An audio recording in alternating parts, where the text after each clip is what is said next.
지역 교육의 의미 있는 움직임을 취재해서 전달해드리는 지역 교육 브리핑 시간입니다. 오늘은 진태희 기자와 함께합니다. 어서 오세요.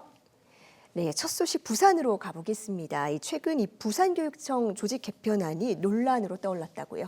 네, 이 부산교육청이 새롭게 내놓은 조직 개편안이 지역 사회에서 뜨거운 감자로 떠올랐습니다. 김석준 부산교육감은 이번 달 15일에 본청과 직속기관을 대상으로 한 조직 개편안을 시행할 예정인데요. 이 기존의 교육정책과는 민주시민교육과로 또 산하 4개 팀 중 학교정책팀은 학교혁신팀으로 교육희망팀은 민주시민교육팀으로 명칭을 바꿀 예정입니다. 이 교육청의 정책 컨트롤타워인 교육정책과가 민주시민교육을 중심으로 재편된다는 건 이 부산교육의 방향도 달라진다는 신호로 읽힙니다. 이에 대해 보수 성향의 부산시의회는 진보 성향인 김교육감의 정치색이 반영됐다면서 강하게 반발하고 있는데요. 이 부산시의회는 교육위원회 소속 의원 전원이 국민의힘 소속이기도 합니다. 네, 이렇게 되면 시의회와 교육감이 충돌하게 될 가능성도 있지 않을까요? 네, 이 조직 개편은 시의회 심의 대상이 또 아니고요. 또 교육청 내부 규칙 개정만으로도 시행이 가능한데 앞으로 김 교육감이 추진할 정책에는 제동이 걸릴 가능성이 큽니다.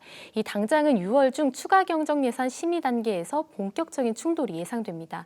이 재보궐선거로 당선된 김 교육감의 임기는 내년 6월까지 불과 1년 2개월입니다. 이 남은 기간 동안 공약을 제대로 추진하려면 추경 편성이 꼭 필요한 상황인데요. 여기에 대해 강무길 교육위원장은 중립적이어야 할 교육 정책이 취임 이후에 진보 성향으로 기울고 있다면서 6월에 제출될 추경 예산을 면밀히 들여다보고 불필요한 예산은 삭감하겠다고 밝혔습니다. 한편 김 교육감은 취임 직후부터 진보적인 행보를 계속 보여왔는데요. 대통령 탄핵 심판 생중계를 모든 학교에 권고했고 또 세월호 참사 11주기를 맞아서 교육청 청사 추모 현수막도 내걸었습니다. 예전에 보수 성향 하윤수 전 교육감 시절에는 보기 어려웠던 모습들입니다. 네, 교육감의 소신도 물론 중요하지만 교육은 다른 어떤 분야보다도 안정성이 중요한 분야 아니겠습니까? 이렇게 교육감 바뀔 때마다 정책 방향이 확 달라지는 상황, 막을 방법은 없을까요?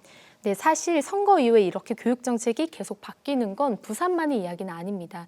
이 대표적으로 지난 2022년 선거에서 경기도는 13년 만에 진보에서 보수로 교육감이 교체됐는데요. 앞서 학생 참여와 자율성을 중시하는 혁신학교나 학생인권 조례 같은 진보적인 정책이 중심이었다면 임태희 교육감 체제에선 기초학력 책임지도 같은 학력 신장을 강조하는 방향으로 전환됐습니다. 교육감이 바뀔 때마다 교육 방향도 이렇게 달라지다 보니까 일각에선 러닝메이트제를 도입하자는 목소리까지 나옵니다. 지금은 법에 따라서 교육감이 정당에 소속되지 않은 채 출마하게 돼 있는데요. 이 교육에 정당 정치가 개입하지 않도록 하자는 취지입니다. 이제는 차라리 교육감과 시도지사가 한 팀으로 출마해서 유권자가 정책 방향을 한눈에 파악할 수 있게 하자는 주장도 힘이 실리고 있습니다. 특히 이 교육 정책과 시도 행정이 따로 움직이면서 생기는 충돌과 비효율을 한 팀 체제로 극복하자는 이유도 있습니다. 다만 정치적 편향에 대한 우려뿐 아니라 교육감이 정권의 입김에 휘둘리면서 교육 자율성과 독립성이 악화될 수 있다는 지적도 만만치 않은 상황이라서 좀 더 사회적 논의가 필요한 상황입니다.